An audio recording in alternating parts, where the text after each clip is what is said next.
Davlat xavfsizlik xizmati Surxondaryo viloyati boshqarmasi, Davlat xavfsizlik xizmatining Surxondaryo viloyati bo'yicha boshqarmasi hamda ichki ishlar organlari hamkorligida o'tkazilgan tezkor tadbirda 1985-yil Termiz shahrida tug'ilgan muqaddam sudlangan shaxs boshqaruvidagi Cobalt rusumli avtotransport vositasi to'xtatildi.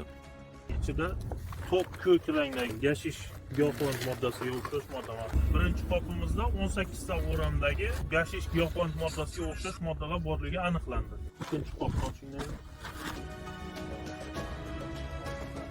Sanaymiz endi 5-8. Ikkinchi qopimizdan 40 ta o'ramda gashish giyohvand moddasiga o'xshash moddalar borligi aniqlandi.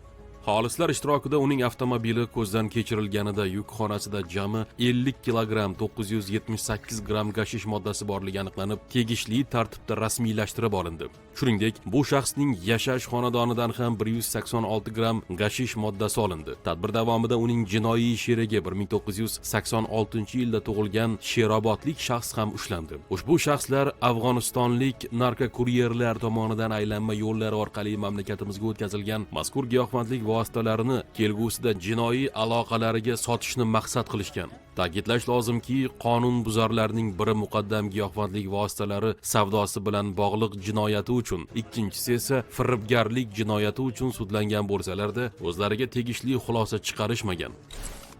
Bu yo'nalishda Toshkent shahrida kuzatilgan holatda Uchtepa tumanida istiqomat qiluvchi 2000-yilda tug'ilgan fuqaro tomonidan Telegram messenjeri orqali poytaxt hududida sintetik giyohvandlik vositalarini sotish holati aniqlandi.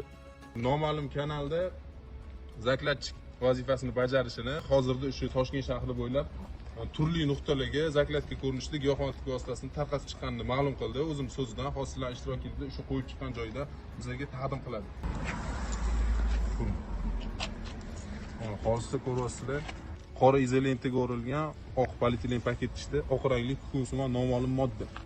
Davlat xavfsizlik xizmatining Toshkent shahar bo'yicha boshqarmasi xodimlari tomonidan shahar ichki ishlar bosh boshqarmasi bilan hamkorlikda o'tkazilgan tezkor tadbirda mazkur shaxs 225 gramm alfa PVP sintetik giyohvandlik vositasi bilan qo'lga olindi. Tezkor tadbir davomida uning tanishi hisoblangan 2005-yilda tug'ilgan shaxs ham 2 dona Regapen kuchli ta'sir qiluvchi dori vositasi bilan ushlandi. Dastlabki so'rovda ular mazkur dori vositalarini Mirzo-Ulug'bek tumanidagi dorixonalarning biridan sotib olganligi aniqlandi. Tezkor tadbir davomida ushbu dorixonaning norasmiy sotuvchisi 14 dona Regapen dori vositasini mijozga 1.200.000 so'mga sotgan vaqtida ashyoviy dalillar bilan ushlandi. Shuningdek, mazkur dorixonaning yordamchi omborxonasidan 20.200 dona Gabaten, 823 dona Regapen, 100 dona Galara, 4 dona Torgabalin kabi tarkibida kuchli ta'sir qiluvchi moddalar saqlovchi tegishli hujjatlari bo'lmagan dori vositalari ham ashyoviy dalil sifatida olindi. Hozirda ushbu shaxslarning barchasiga nisbatan